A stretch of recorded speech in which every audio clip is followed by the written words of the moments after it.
Fala galera, tudo bem? Bem-vindos a mais um episódio de Desobediência Produtiva, onde a gente sempre promete para vocês provocações, insights, para que você saia da sua zona de acomodação e gere algum tipo de transformação na sua jornada pessoal e profissional. O nosso convidado de hoje, ele é um especialista num assunto que está muito em alta na sociedade, que não é só o futuro, já passou a ser o presente. E muita gente, infelizmente, ainda não se atentou às possibilidades que o mercado da tecnologia gera do ponto de vista de geração de emprego, de oportunidades de crescimento de negócios, de colocação profissional, de ampliação de networking. É incrível. E hoje nós trouxemos aqui um italiano que é um líder internacional de transformação digital. Ele está à frente há 10 anos de uma empresa de software que nada mais, nada menos tem o nome de Adobe. Você provavelmente conhece a Adobe, né? Nós trouxemos aqui a pessoa que está liderando a Adobe na América Latina, está há 15 anos no Brasil, e nós vamos falar sobre liderança, sobre transformação digital, sobre mercado de trabalho no Brasil. Que honra receber o italiano que tem como morada do coração o Brasil, Frederico Grosso. Tudo bem, Frederico? Tudo ótimo, obrigado. Muito bom. Posso te chamar de Fed? Fed. Legal, muito bom. Me conta como é que foi esse amor pelo Brasil, o italiano que passou por Inglaterra, Estados Unidos e está num cargo de extrema responsabilidade que é liderar a transformação digital. Acredito que não só no Brasil, né, Fed, mas no mundo, né? No meu caso é América Latina. América Latina. E como cheguei no Brasil é muito simples. Eu, com 8 anos de idade, vi um programa na TV. Naquela época as pessoas não viajavam muito, claramente a minha família não viajava muito, eu nasci numa cidade pequena do norte da Itália e era um programa sobre o Brasil e contava, né, o que estava acontecendo, as tradições, o carnaval. Tinha acabado de lançar o Shopping Eldorado e foi para mim alguma coisa assim magnética, hipnótica. Eu vi esse país verde, cheio de música, e de 8 anos para depois um pouco mais para frente, eu sempre fiquei apaixonado pelo Brasil, seja pela música brasileira, pelo cinema brasileiro, por todas as formas, né, que o Brasil tem, os grandes embaixadores, né, que tem lançando lá fora. E teve a oportunidade de viajar para cá, e foi uma viagem de um sabático, durou 3 meses, e foi o momento onde encontrei pessoas fundamentais na minha vida de hoje, inclusive a minha esposa, e me mudei para cá. Na crise de 2005, 2006, né, quando o mundo já estava começando a se reestruturar quais são os países quentes e os países frios naquele momento. E cheguei aqui, foi um país que me acolheu muito bem, muito bem. Brasileiros são acolhedores na minha experiência. E como italiano, chegar em São Paulo foi muito fácil a aterrissagem. Muito mais difícil para um italiano como eu se mudar para Londres, por exemplo, que chegar aqui. Eu senti uma grande familiaridade com esse país. Herdamos isso, de certa forma, da imigração, né? Correto. Muitos dos italianos contribuíram para essa formação cultural que o brasileiro, que é um país diverso hoje, tem, né, no meio do seu povo. Me conta como é que está o mercado de trabalho em relação a essa transformação digital. O Brasil está indo bem, está muito aquém do mundo ainda. Qual que é a sua avaliação?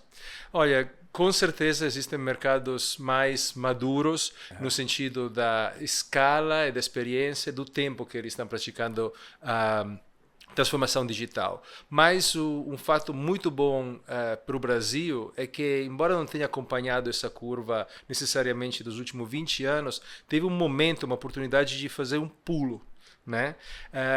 Que é quando a gente passou da transformação digital simplesmente num computador a quando a gente chegou com um telefone, smartphones e tudo isso. Então, o usuário brasileiro não necessariamente entrou na transformação digital pela porta do laptop, mas claramente pela porta do smartphone. Isso criou uma demanda muito grande e, de uma certa forma, forçou toda uma cadeia de comercial a mudar.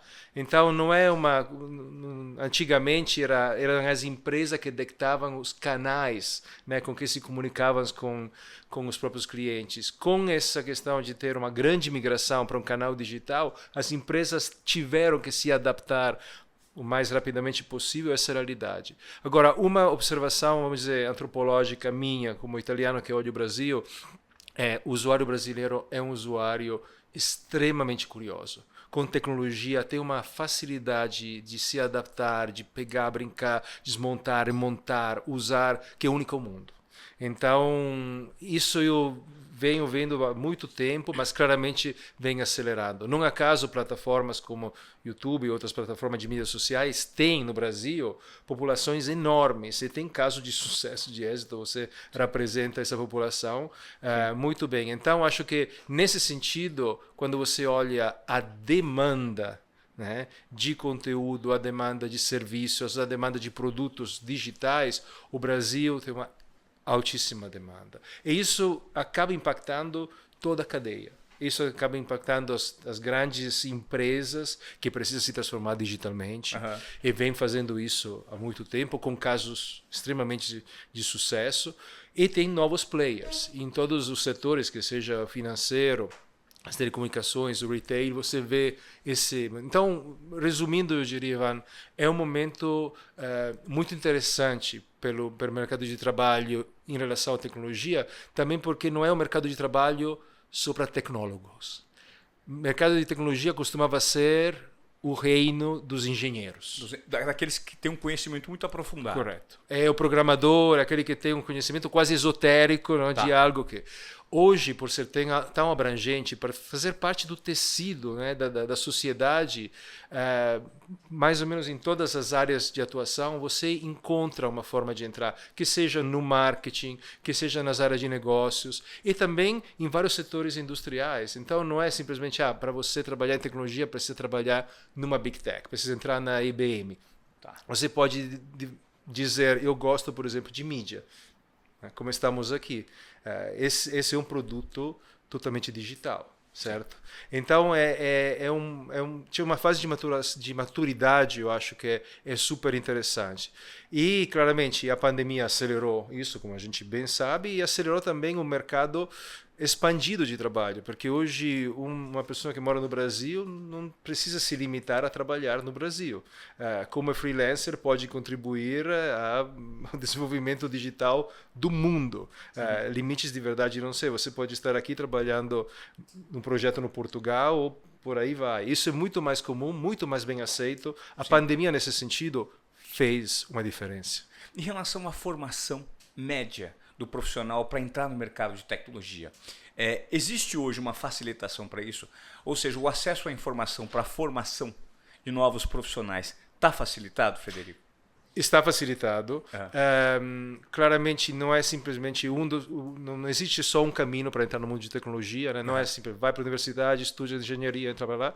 Tem vários caminhos, várias formas de entrar, mas continua tendo uma demanda mais alta do que talento disponível. Então existe uma escassez de mão de obra no mundo tecnológico de transformação em geral. E a gente tem um número tão grande de perfis de jovens hoje procurando uma oportunidade. Correto. O que você acredita que seria, de repente, parte da solução para ajudar? Porque o que nós recebemos hoje, por exemplo, só usando os nossos canais, a quantidade de pessoas, de jovens, pedindo uma oportunidade para trabalhar. Claro. E, como você mesmo disse, existe uma escassez muito grande do segmento da tecnologia com o mínimo para as pessoas trabalharem. Ainda falta um nível de conscientização, de educação dessa mão de obra do Brasil? Eu acho que existe um pouco uma separação e alguns mitos que deveriam ser o que a gente está tentando com o mercado em geral de destruir. A gente acabou de falar, você não precisa ser um tecnólogo para trabalhar em tecnologia. 2, não existem só 5 empresas no Brasil onde você pode trabalhar com isso. Existem várias. 3, não é necessariamente realmente um alto nível de educação que é a única forma de acessar. Principalmente dentro do sistema de startups, por exemplo, é muito aprendendo fazendo, e principalmente em lugares onde você não está desbravando o futuro, é até difícil, né, achar o manual perfeito de... Existe uma escola aqui no Brasil, chama Escola 42, não sei se você ouviu falar dela. Não. É um projeto francês de origem, mas tem uma base aqui em São Paulo, uma no Rio, acho que na Califórnia também. E o que é isso? Você é uma escola sem professores, tá? Sem professor. Sem professores, você precisa de um conhecimento muito mínimo de programação. É um curso de 6 meses e você aprende junto com outros alunos. Então, é uma forma de aprender colaborativa. Obviamente, você recebe alguns assignments para fazer, precisa ter um currículo, mas não existem professores. E a promessa dessa escola, que é um projeto muito lindo, que eu acompanho de perto, é justamente essa questão, te dar o conhecimento mínimo, o conhecimento necessário para você entrar. Porque uma vez que você consegue entrar nesse mundo, depois é uma questão de aprender fazendo, aprender olhando, desbravando, inventando. Então, para jovens, isso com certeza é um dos caminhos, não obviamente o único caminho, mas sim, para mim, existe uma diferença entre o que o mercado demanda e o que o mercado consegue oferecer ainda. Bom, você está há mais de uma década, né, à frente da Adobe América Latina. Eu queria que você me falasse um pouquinho sobre os softwares gerados e como isso facilita a vida de pessoas, de empresas. Depois a gente fala um pouquinho sobre a sua carreira à frente disso, porque eu quero falar também do assunto liderança, que eu acho que é um assunto que você tem bastante domínio, né? Fantástico. Bom, a Adobe é uma empresa icônica do Vale do Silício, são 40 anos. Alguns dos produtos, como por exemplo o Photoshop, que é muito conhecido, já passou a marca de 30 anos. E o que é o super interessante da empresa, que vem evoluindo desde 83 para cá, é uma evolução contínua. E é uma evolução que demonstra uma grande sabedoria em fazer aposta de longo prazo. Então, literalmente, começou com desktop publishing. Foram 2 amigos que saíram do Xerox PARC, que fundaram essa empresa e vem crescendo organicamente através de aquisições, primeiro no lado criativo, né, porque as ferramentas criativas são aquelas que talvez o grande público conheça mais, mas também tem uma grande atuação na parte documental, está uma família do Acrobat, e na última década, ou um pouco mais que a última década, também uma grande atenção a todas as ferramentas analíticas e a todas as ferramentas de medição. Então, de uma certa forma, você tem a criação de conteúdo, a distribuição de conteúdo e a medição desse conteúdo. Isso acompanhando uma curva, né, que dos anos 90, com internet mais massiva, começa a criar uma explosão de conteúdo. Sim. De criação de conteúdo, de consumo de conteúdo e de criação de dados espontâneos que precisa ser medidos justamente para otimizar esse tipo de migração em escala, né? Então, isso é interessante. Eu acho que um dos motivos que a Adobe é tão querida dentro das histórias do mundo de tecnologia é porque há 15 anos atrás decidiu fazer uma mudança muito grande, que foi passar os produtos dela para a nuvem. Hoje a gente fala de nuvem, é absolutamente normal, né? Você tem teus files, as tuas fotos, serviço de streaming, tudo está lá. Naquela época não era. Então, pegar um produto que é físico, lançar ele para a nuvem e comercializar através de uma subscriptions, de novo, que hoje é a coisa mais comum do mundo, foi muito corajoso e deu muito certo, mas foi uma aposta que pagou ao longo de uma década. Então, acho que a coisa super legal de ver uma história como essa é ver a visão, né, que uma empresa consegue ter em pensar e criar e contribuir ao futuro. Isso talvez contra o senso comum, contra algumas vezes pessoas que eram muito críticas. Quando o Photoshop foi lançado, foi criticado muito, porque era aquela ideia de agora a tecnologia vai destruir a criatividade humana. Não? E hoje em dia, se você olha, é um dos pincéis digitais mais usados do mundo, isso dentro da família do Acrobat. Então, é uma história muito bonita, como a cultura de empresa que é sensacional. sua função hoje, dentro de uma empresa com uma penetração tão grande, qual é, Fed? Qual que é o desafio de uma empresa de tecnologia que vive na vanguarda de produtos e serviços do mundo, como, por exemplo, a Adobe? Olha, com certeza quem trabalha em tecnologia vive um pouco no futuro, por definição. Então, uma das missões é levar esse futuro de volta, né, para o presente e fomentar um ecossistema de inovação. Então, isso com certeza é um ponto. A gente faz isso do usuário final, que é um freelancer, até as grandes corporações do Brasil ou da América Latina. Então, essa é a missão. O meu dia a dia tem a ver claramente com uma atuação comercial, mas tem muito a ver com ser um diplomata e ser um tradutor de culturas, seja entre os países da América Latina, seja a realidade latino-americana para os Estados Unidos, porque eu trabalho numa multinacional. Então, uma das coisas que eu acho que eu faço muito bem é justamente essa tradução cultural. Não é trivial. As pessoas acham que, né, business is business, mas não sempre é assim. Eu, tendo vivido ao redor do mundo em vários lugares, tenho essa sensibilidade, vamos chamar, de diferentes algoritmos que governam diferentes formas de pensar, diferentes formas de atuar, diferentes formas de fazer negócio. Um brasileiro, um mexicano, um italiano, um inglês tem formas de entrar, né, numa negociação, num dia a dia de negócio que são muito diferentes. Essas diferenças são culturais e profundas. Então, se você não tem essa sensibilidade, o teu trabalho pan-regional fica muito mais difícil. Eu tive a oportunidade de, em 2019, passar uma temporada curta, breve, de 2 semanas no Vale do Silício. E na época eu visitei o Facebook. E o que me chamou muito a atenção foi algo que eu percebi ali em loco, que estava muito, muito, muito enraizado na cultura organizacional. As pessoas só andavam em dupla, 2 pessoas. E eu questionei, por que as pessoas que são em dupla? Uma dupla ali tomando café, uma dupla conversando. Nunca via grupo de 3 pessoas. E aí eu obtive a resposta que o Mark Zuckerberg sempre pediu para que as pessoas, o tempo inteiro, para evitar dissipar a atenção, pudessem andar em dupla nos momentos que elas estivessem de lazer, conversando, porque o feedback fica muito mais genuíno. E dar feedbacks para as pessoas. Quando vocês conversarem, o pedido dele era, quando vocês conversarem aqui dentro do campus, tentem conversar em dupla, para evitar uma conversa que seja dissipada por uma terceira pessoa. Então, conversar em dupla é muito interessante. Eu falei, nossa, faz muito sentido. Isso faz parte de uma cultura organizacional. Eu estou te fazendo essa constatação porque eu gostaria de saber o que é a Adobe, por exemplo, do ponto de vista de cultura. Uma empresa de tecnologia que é vanguarda. O que é trabalhar na Adobe? Qual que é a cultura da Adobe que pode ser percebida independentemente de onde você esteja? Tem, eu acho que 2 palavras. Uma é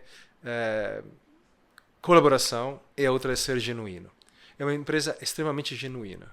Os funcionários são extremamente genuínos na atuação um com o outro e tem uma enorme atenção à colaboração. É algo quase natural. Você entra, depois do primeiro período de adaptação, entra nesse fluxo porque é um comportamento que você encontra aqui em Paris, em Xangai. É muito interessante isso e é fomentado, mas de novo, de uma forma muito natural, porque você vê os líderes fazendo isso e o exemplo é vivido muito facilmente. Então não é uma cultura muito gritada, muito de PowerPoint, muito de o manual da cultura. É uma cultura que se resume em poucas palavras e muita ação, muito dia a dia. É uma cultura que nos momentos importantes você consegue testar ela e ela te responde bem. Vou te dar um exemplo. Recentemente o mundo de tecnologia passou por uma série enorme de layoffs. Né? Demissões. A gente simplesmente decidiu não fazer massive layoffs. Simplesmente o nosso CFO falou, temos a possibilidade, temos o caixa, não temos a necessidade, poderia ser conveniente fazer, né, um sinal para o mercado, simplesmente falou, não vamos fazer. Então, porque estar bem quando tudo está bem, né? Isso se aplica a relações pessoais, casamentos e coisas, é fácil. Quando as coisas ficam um pouco mais, né, difíceis ou tensas, você precisa tomar decisões, aí você descobre qual é o teu norte. Perfeito. Nesse caso, o norte era estamos aqui por longo prazo, estamos aqui com essa colaboração, vamos em frente. Legal. Qual que são os números? Você teria, para as pessoas que estão ouvindo aqui ao Desobediente, escutando o podcast, alguns números para as pessoas terem noção da dimensão do impacto da Adobe no mundo? Então, eu vou dizer, no mercado criativo você encontra, não tem os detalhes do percentual, mas as nossas ferramentas são na base da criação do mundo. Não só imagens, mas, por exemplo, muitos dos filmes de Hollywood são produzidos ou são editados na base da tecnologia da Adobe. Hoje em dia é uma empresa que, dependendo do dia que a gente vai ao ar, tem uma valuation que é a segunda maior do mundo de software. A segunda maior? A segunda maior. Atrás de quem? A grande de software é a Microsoft, sim, que se destaca com performances trilionárias. E a segunda ou terceira, dependendo do dia do mercado, costumamos ser nós. Isso para uma empresa de 40 anos significa ter tido a capacidade de se reinventar constantemente e agora olhar para o futuro, porque hoje, claramente, temos a inteligência artificial, chegou, enfim, de uma forma muito silenciosa por muito tempo, e agora, nos últimos 6 meses, 8 meses, teve essa presença, esse palco. Não é algo novo, é dos anos 50 que o ser humano tenta entender como reproduzir algumas funções do nosso cérebro através de tecnologia. Nos últimos 8 meses vivemos a explosão, quase esse experimento fugiu do laboratório, de uma certa forma. Não? Sim. E isso está dando abriu a porta a uma década de inovação. Não é um fenômeno temporário. A gente enxerga isso como os próximos 10 anos, talvez os próximos 15 anos vai ser os anos da inteligência artificial, com todas as declinações possíveis. É generativa, é aplicada, é generalista, mas, enfim, com certeza está aqui para ficar. Eu fico imaginando a quantidade de ideias e a ebulição que deve existir dentro de uma empresa como a Adobe, com essa quantidade de ferramentas que são lançadas no mercado, né? O quanto de criatividade vocês precisam aplicar para criar novos produtos, ampliar a quantidade de serviços prestados, né? É um meio que precisa muito da valorização do indivíduo como um todo, né? Para tomada de decisão, é o empoderamento dos colaboradores mesmo, né? Correto. E não só dos colaboradores, como dos clientes, do ecossistema. A questão de ter um produto em nuvem te permite um feedback muito rápido. Você sabe que a gente pode ficar o tempo todo no nosso laboratório pensando o que fazer. A experiência nos ensina que qualquer inovação é só boa tanto quanto consegue encontrar nos usuários uma forma deles abraçar. E a forma dele abraçar a inovação não é sempre todas as aplicações que a gente imagina, as funções que a gente imagina tem um sucesso. Tem alguma que a gente fala, esse aqui vai ser espetacular, ninguém usa.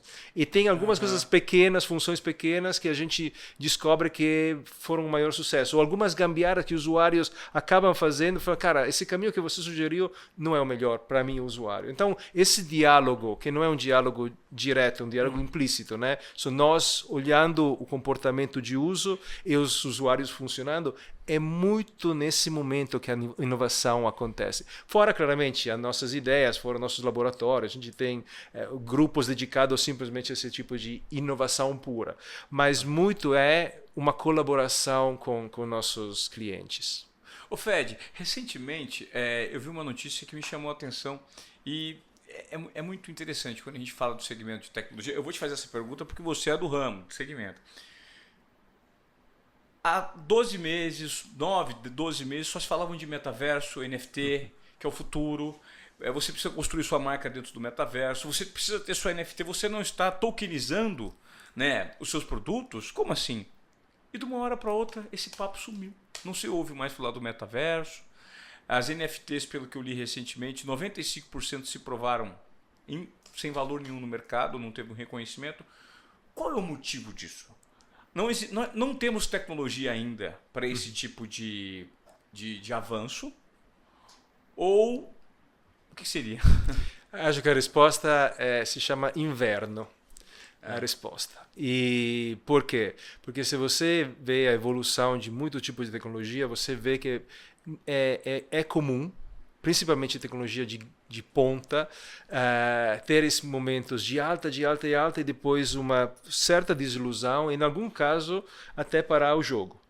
A inteligência artificial passou pelo menos por 5 ou 6 vezes por esse ciclo, né? Porque um dia era a gente agora consegue ganhar do xadrez do melhor, se cria, o que é que acontece nesse momento? É quase como se esse entusiasmo que se cria seja a coisa pior que possa acontecer para essa tecnologia. Porque a promessa, né, que vem, que é uma promessa que o mundo de venture capital um pouco gosta de fomentar, que a mídia gosta de comentar, né? E do nada você acha que precisa de um dia para o outro ter a tua loja, a tua marca, só que na prática, você começa a ver qual é a aplicação real e qual é a escala que você pode dar.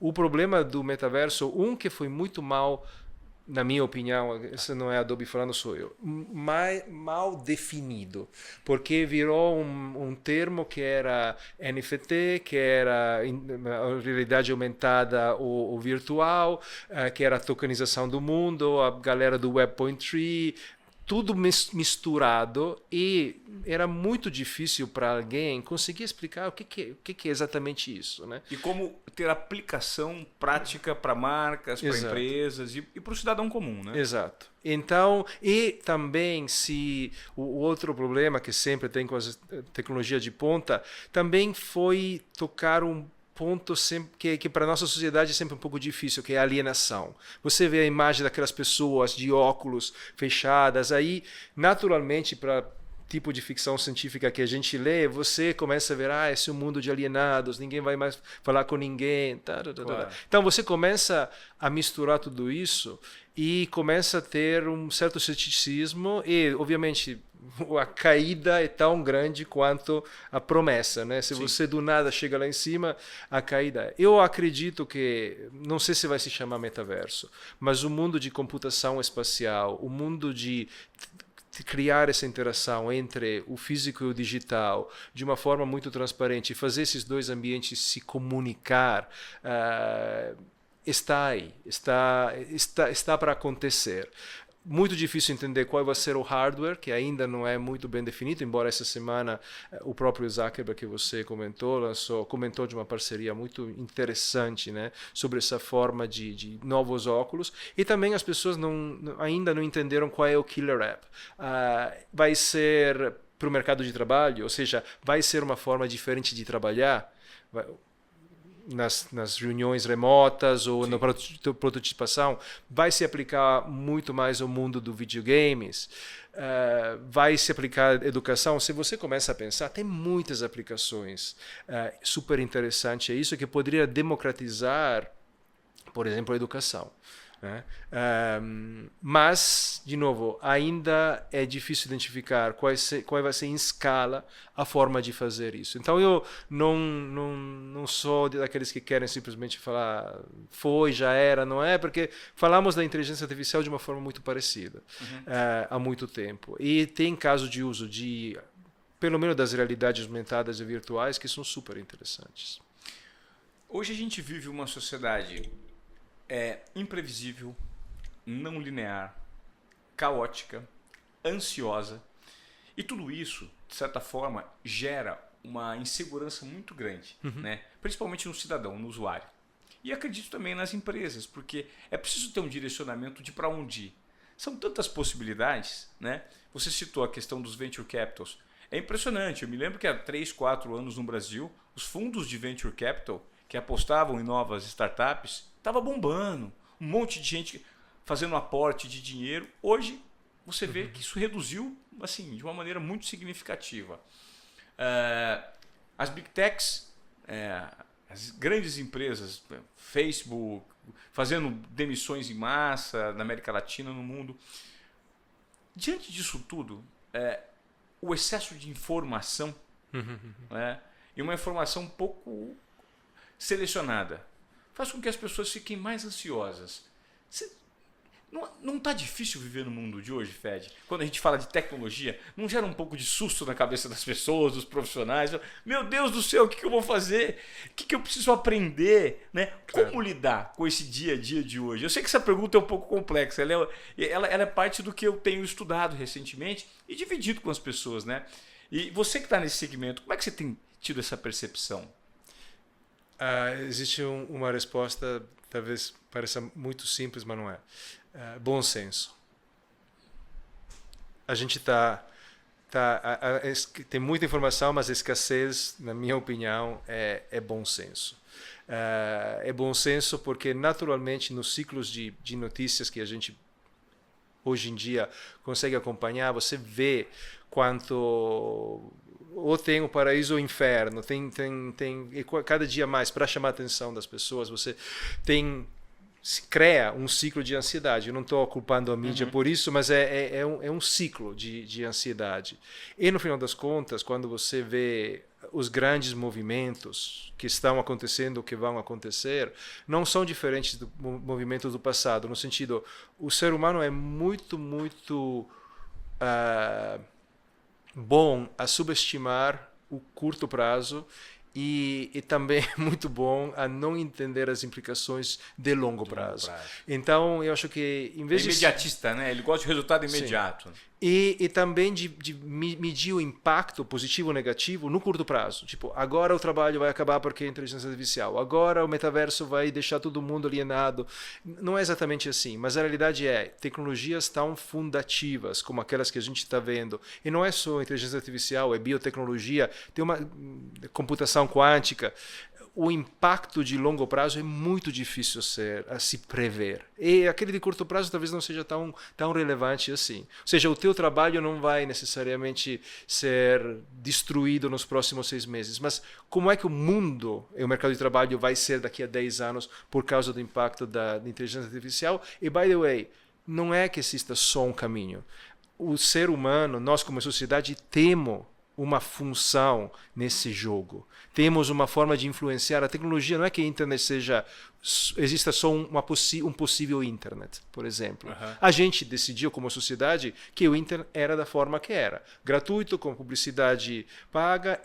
Nasceu .com, que era comercial, né, que virou o domínio dos Estados Unidos, por alguma razão, Sim. enquanto o Brasil tem BR, a Itália tem IT. Mas tudo isso são decisões que foram tomadas, que o ser humano tomou. E a internet poderia ser algo totalmente diferente hoje. Né? Se, por exemplo, em vez de nascer nos Estados Unidos, tivesse nascido na Rússia, ou na Itália, ou em outros lugares. Então, a tecnologia em si não tem só um caminho, mas nós temos um pouco essa tendência, a curto prazo versus longo prazo, e dois, a gente algumas vezes não valoriza o impacto que nós como sociedade podemos ter. E todos os atores, digo, o mundo acadêmico, instituições governamentais, o mundo do negócio, os próprios usuários. Porque a inteligência artificial não é só mágica, tem questões super importantes relativas à ética, por exemplo, que precisam ser enfrentadas. São conversas sofisticadas. Então, por isso que eu digo, o bom senso ajuda, talvez, de vez em quando, a sair desse ciclo de ansiedade e a repensar um pouco as prioridades, por exemplo. Você tem uma expertise muito grande no segmento de mídia, né? E hoje, eu sempre converso com as pessoas e faço a seguinte provocação. Nós vivemos hoje a civilização da atenção. Porque o ser humano vive preenchido o tempo inteiro com algum tipo de conteúdo por conta dessa segunda tela que está presente na nossa mão a todo momento. Perfeito. Né? E marcas que veiculam produtos e serviços sempre tentam chamar a nossa atenção por isso aqui. Mas está cada vez mais difícil. Né? Porque a atenção está dissipada. A quantidade de acesso que a gente tem por meio da tecnologia a conteúdos faz com que a gente não saiba o que escolher. E as marcas o tempo inteiro estão tentando se posicionar de uma maneira a serem consumidas de forma verdadeira, orgânica. Eu acho que esse é o grande desafio do mundo. Sem dúvida. Né?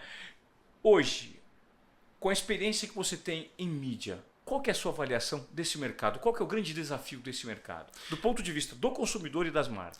Eu acho que tem ainda um grande gap, eu não estou só falando de Brasil ou de América Latina, existe ainda um grande gap entre a experiência que as marcas pensam ou acham que estão oferecendo e gerando com o que o usuário final percebe.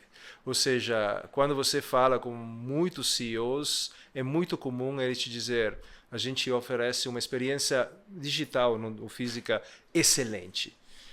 É muito difícil achar na base de cliente deles esse mesmo amor. Existem os love brands, claramente existem, Claro. mas muito deles são raramente construídos só na base da mídia e são muito construídos com o suor que a experiência na ponta demanda. E isso é um nível hoje em dia de orquestração muito sofisticado, porque quando eu falo como marca com o Ivan, eu quero falar, deveria idealmente falar sempre com o Ivan, porque você não muda de personalidade ou de pessoa quando entra numa loja física ou quando está na internet. São momentos diferentes, você pode ter necessidades diferentes, humores diferentes. Em alguns casos você está mais tranquilo, quer ser entretido, em outros está com pressa, me dá, resolve. O último momento, clique de comprar, não quero nem saber. Né? A experiência do Uber nos ensinou isso. Deixa de ser do carro e a conta magicamente se resolve. Mas esse território, esse campo da experiência é ainda onde as marcas competem. Quem vai ganhar o jogo nos vários setores não é necessariamente quem grita mais alto, que está sempre na tua cara, mas que te oferece algo de valor. E hoje em dia, justamente, os consumidores estão ficando cada dia mais atentos a diferenciar entre simplesmente uma mensagem bonita, que é claramente importante, com uma experiência e com uma certa genuinidade de propósito que as empresas trazem para o mercado. E esse é um dos seus desafios? A gente ajuda as empresas a fazer isso. Vocês ajudam as empresas a fazer isso. E a Adobe tem um diferencial que é uma love brand.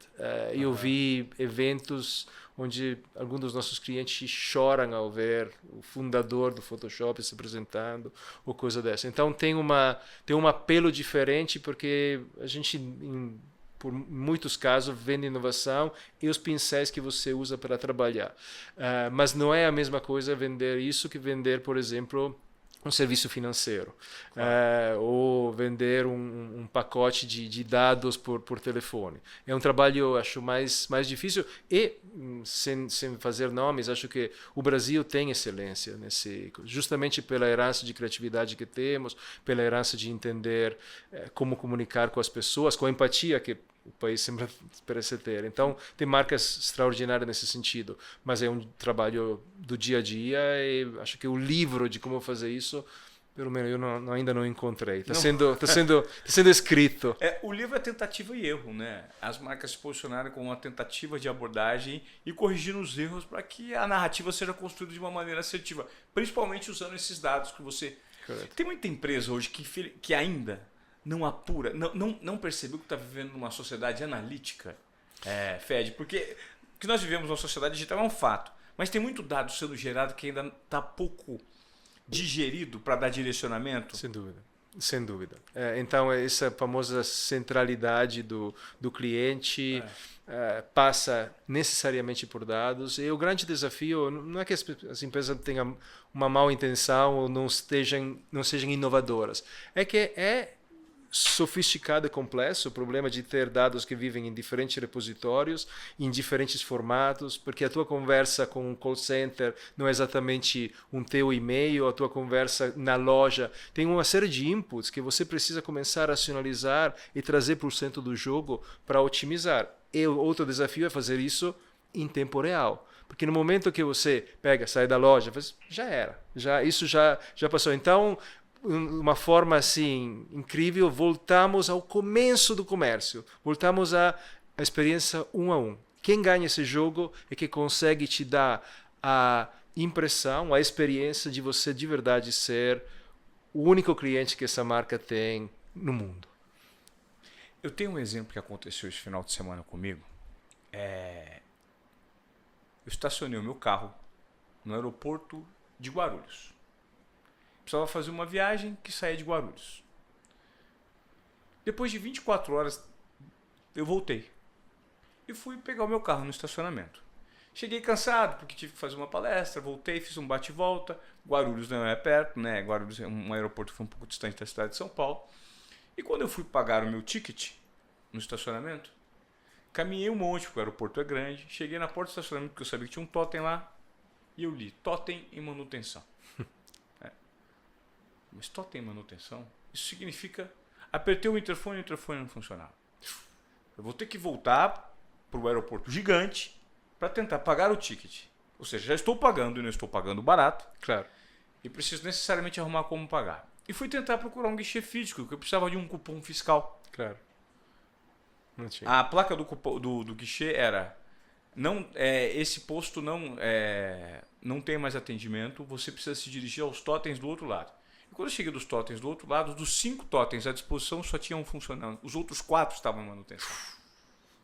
Eu entrei numa fila, paguei e pedi o recibo. A máquina não funcionou, ela aceitou o pagamento, mas ela não me deu o recibo. Aí eu toquei o interfone e liguei para o pessoal que me atendia lá. Pois não, primeiro esperei 4 minutos para me atenderem. Pois não, eu preciso de um recibo. O senhor precisa mandar um e-mail para o saque. Eu mandei o e-mail para o saque e há 4 dias eles não me respondem. Então eu não recebi o meu recibo, paguei caro, tive uma dor de cabeça por um monopólio de uma empresa de estacionamento que não tem só no aeroporto de Guarulhos, mas tem no Brasil inteiro. E aí, o meu último recurso foi usar as redes sociais, porque eu sou uma pessoa pública e tenho um número razoável de seguidores, Claro. e mandar uma mensagem. Prontamente me atenderam, mediante uma ameaça de denunciá-los para o público.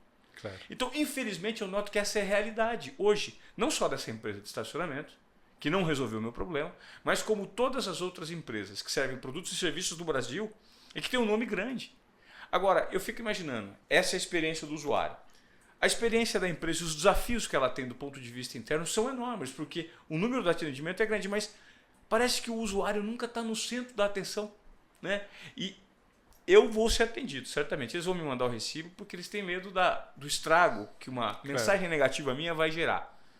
Agora, será que a pessoa com um nível de visibilidade na sociedade pública menor vai ter o atendimento?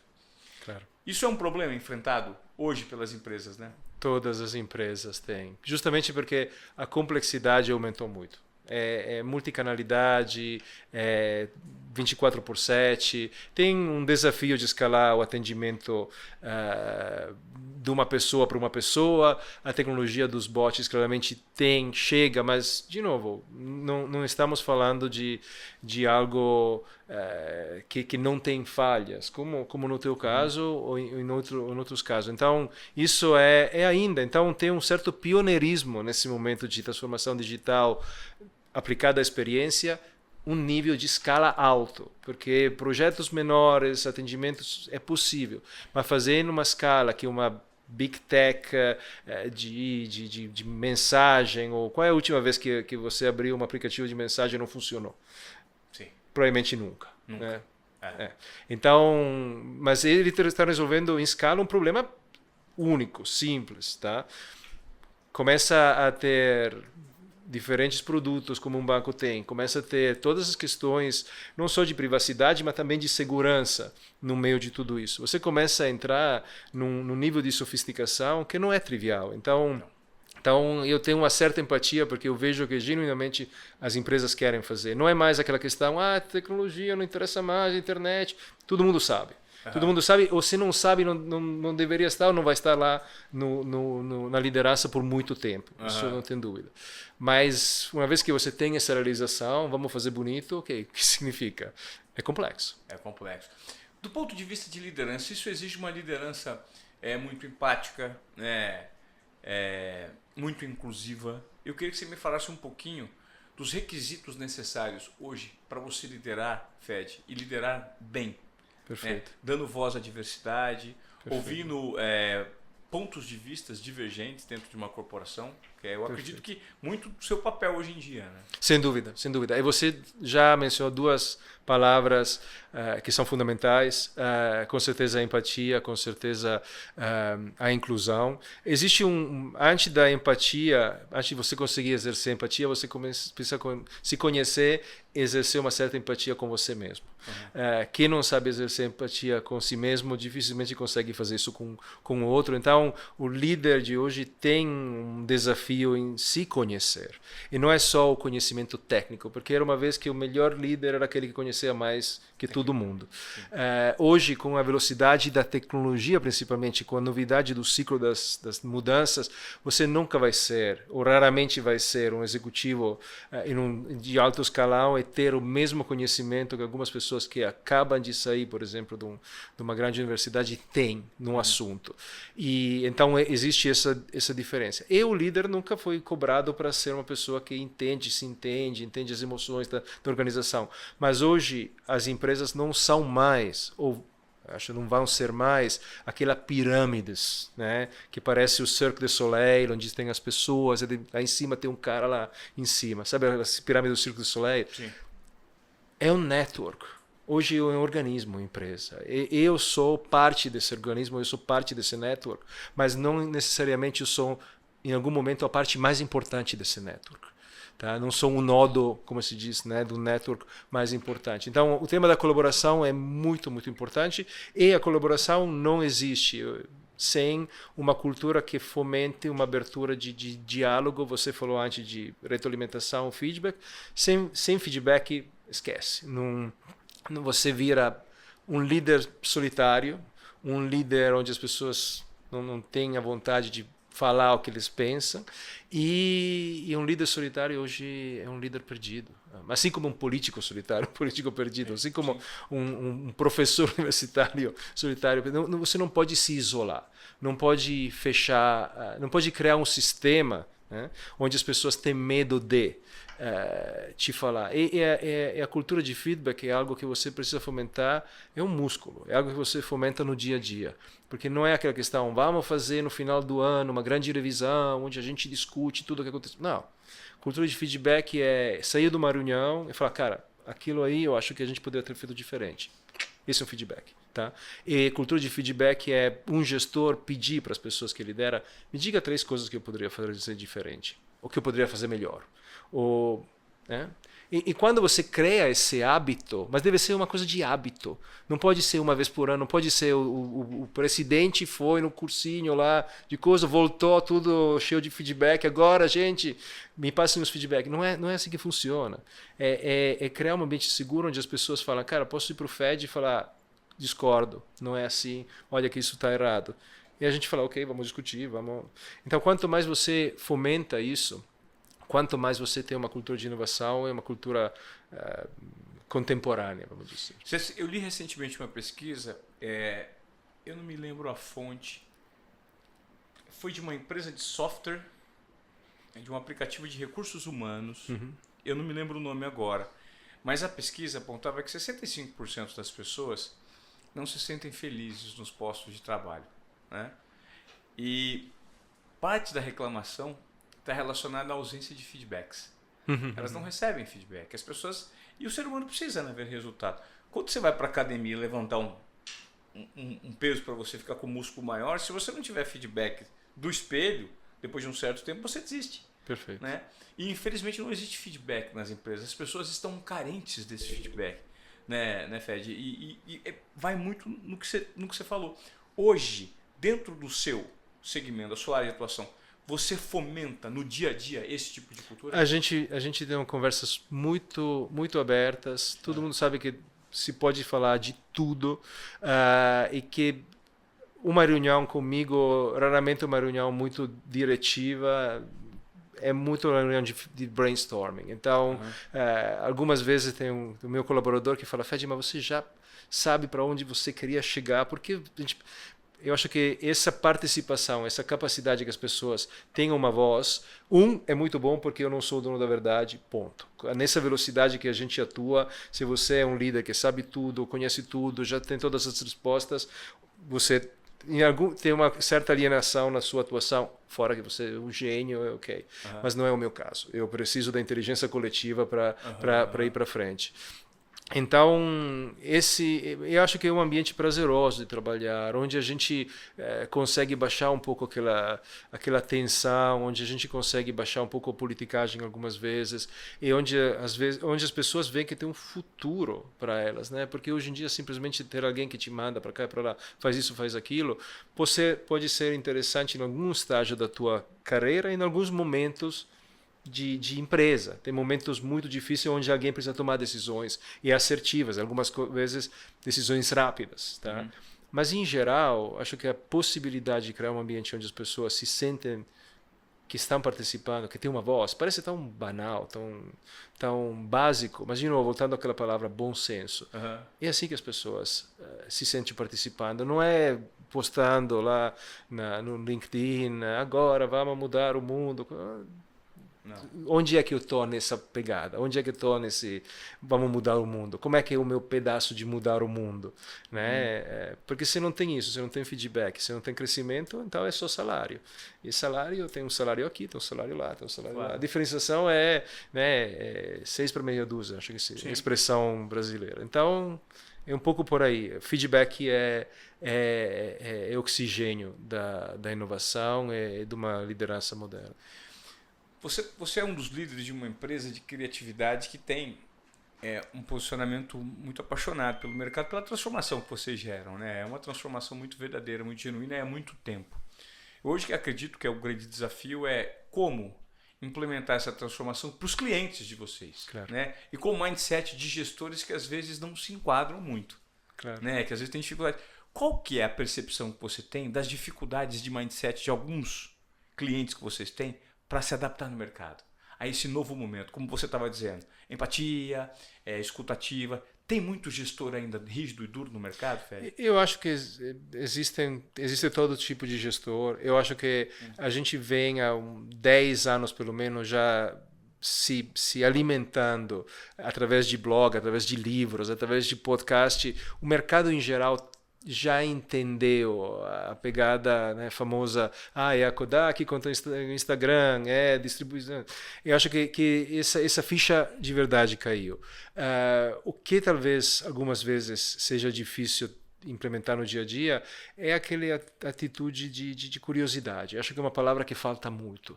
E é uma palavra que quando você fala com grandes inovadores aqui, lá fora, essa palavra curiosidade sempre está muito presente. Então, uma empresa que não é curiosa, uma liderança que não é curiosa, uma liderança que não explora, que pode ser curiosidade pelo que está acontecendo no mundo ou curiosidade pelos dados. Pode ser uma forma diferente de interrogar os dados em vez de simplesmente, ok, agora organizamos dados, vamos ver o que acontece.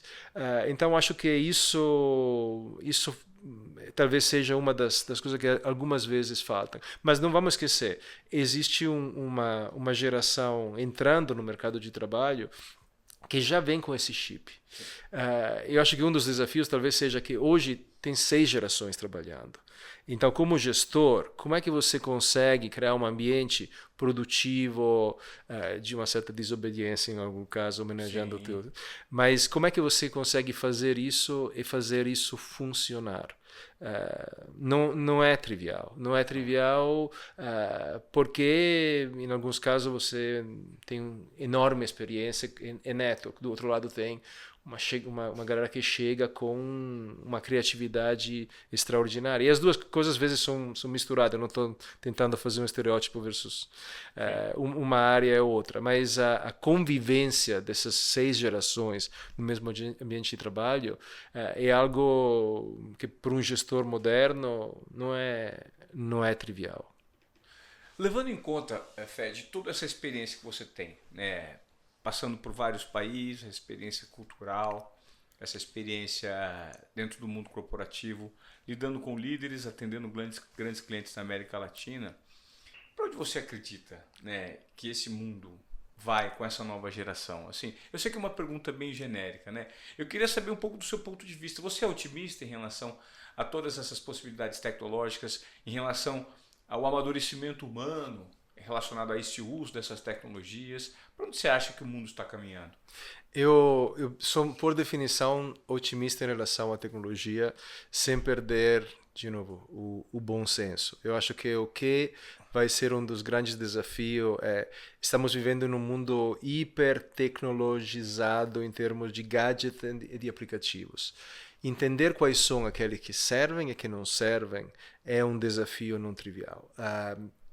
O fato que a tecnologia possa fazer alguma coisa não significa que você precisa fazer, que você precisa fazer aquilo, tá? E o fato que alguma coisa seja disponível não necessariamente significa que você deveria, por exemplo, comprar um produto. Eu tenho todo mundo deve ter aqueles famosos fornos que vêm com painel digital que promete que você vai ter diferentes receitas só puxando um botão. A realidade é, muitas vezes o forno é quente demais, esse painel vive pifando. E no final das contas, o que você faz? Usa 2 receitas. Quando eu tinha um forno mais simples, tinha 4 funcionalidades e usava as 4. Agora com o meu, então, o excesso de tecnologia por ser tecnologia funciona se você é um geek como eu tenho um anel aqui que mede o meu sono, mede isso, mede aquilo, mas é totalmente dentro da sua caixinha de curiosidade e experimentação. Para a nossa sociedade em geral, acho que usar o bom senso, dizer vamos incorporar as tecnologias que de verdade fazem uma diferença, que de verdade agilizam o nosso mundo, fazem a coisa mais funcionar melhor, trazer mais eficiência, principalmente em um país grande como o Brasil. Vamos focar nessa tecnologia. Acho que o meu otimismo, a minha bandeira é um pouco nesse sentido, porque tecnologia por tecnologia você pode ter muita, pode ter sobrando, mas não necessariamente te traz vantagem. O e-mail é uma excelente tecnologia, mas será que é tão eficiente? Porque você deve receber, imagina o teu inbox deve ser até pior do meu, né? Spam, e-mails que chegam. Você tocou num assunto interessante que a Giovana vive mexendo. Aqui eu tenho uma caixa 8.500, na outra 3.400 e-mails. Onde é que está a eficiência nisso? Né? Onde é que está? É barato, segue de graça, tá, tudo bem, mas onde é que está? Então, de vez em quando, trazer para o jogo de tecnologia não tecnólogos, mas filósofos.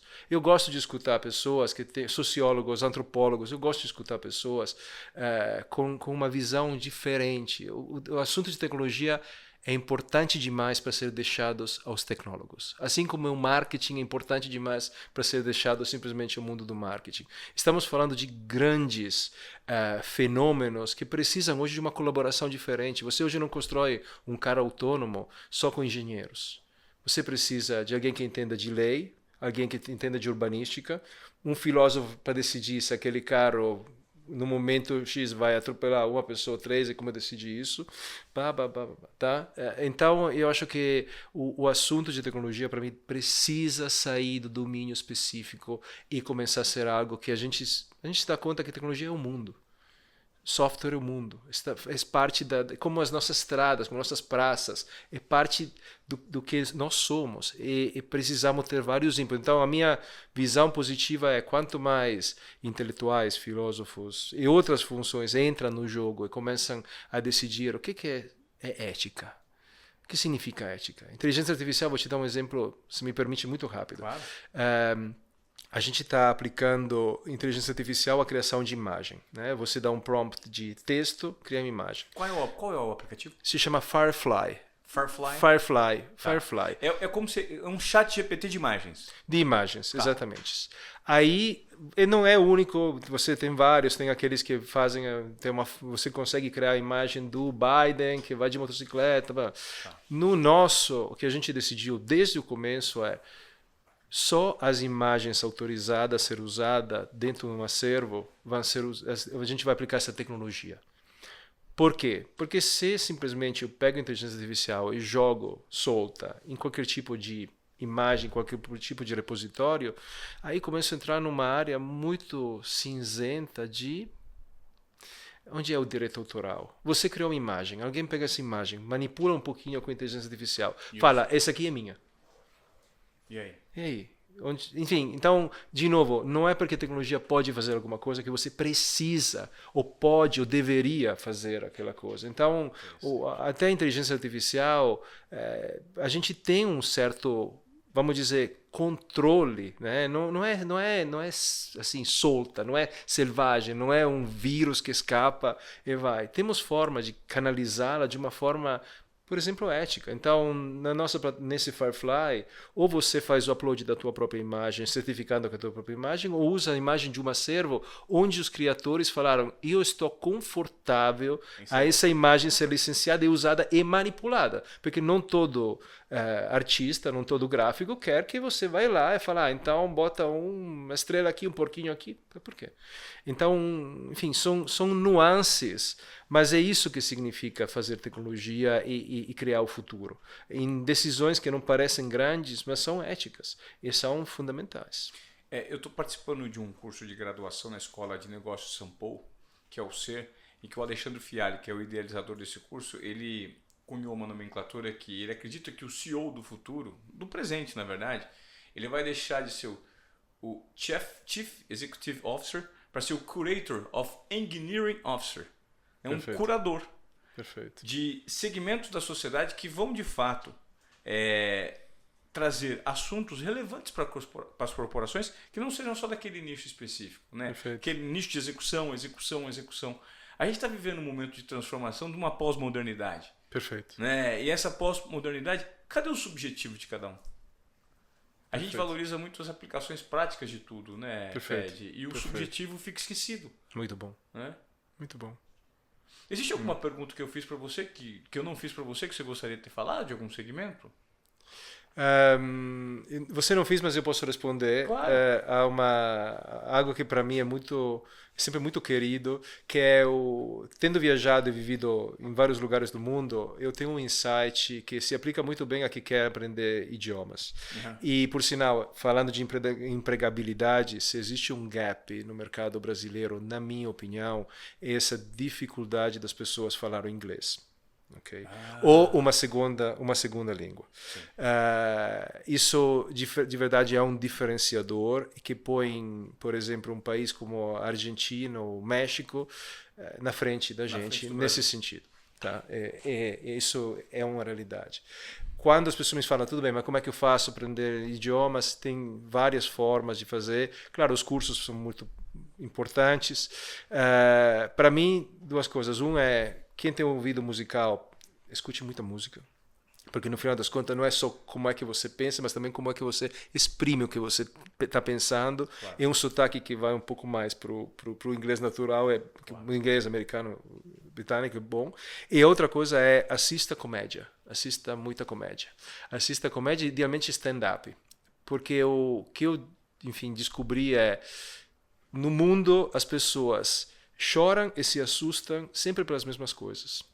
O sentimento de terror que você tem, por exemplo, um filme de terror assusta da mesma forma o mundo inteiro.